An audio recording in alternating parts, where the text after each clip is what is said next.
మీద ఇంద్రవెల్లి కొండల్లో దండు పుట్టింది నేస్తమారావా అనుకుంటా ఫిబ్రవరి 2వ తారీఖు నాడు రేవంత్ రెడ్డి సభ పెట్టబోతున్నాడు. ముఖ్యమంత్రి అయినాక మొట్టమొదటి సభ అన్నట్టు ఇంద్రవెల్లిలో దండు కడతాము, ఇక ఆకాంక్షలే మళ్ళీ లోక్సభ కథ ఏందో చూపిస్తామని చెప్పని ఆదిలాబాద్ జిల్లా నుంచి సురువు చేయబోతున్నాడు కదా.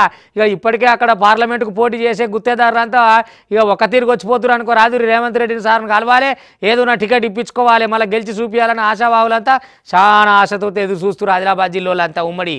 ఇక మరి ఎట్లెట్లయితుందో ఏం సంగతో కానీ 2వ తారీఖు మాత్రం దండోరు వేస్తున్నారట.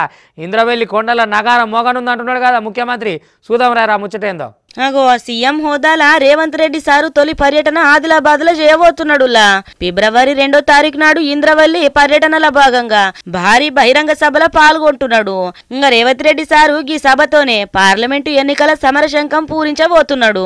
ఇక అసెంబ్లీ ఎన్నికలు అయినాకట ఇప్పుడు అందరి దృష్టి కూడా పార్లమెంటు మీద పడ్డది. ఇక ఆదిలాబాద్ లోక్సభ కోసం పోటీ చేసేందుకు కొంతమంది ఆశావాహులు ప్రయత్నాలు అయితే బాగానే చేస్తున్నారు.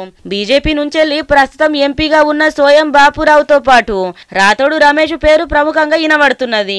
బీఆర్ఎస్ నుంచి మాజీ ఎమ్మెల్యే ఆత్రం సక్కు, మాజీ ఎంపీ నగేష్ ప్రయత్నాలు చేస్తున్నారు.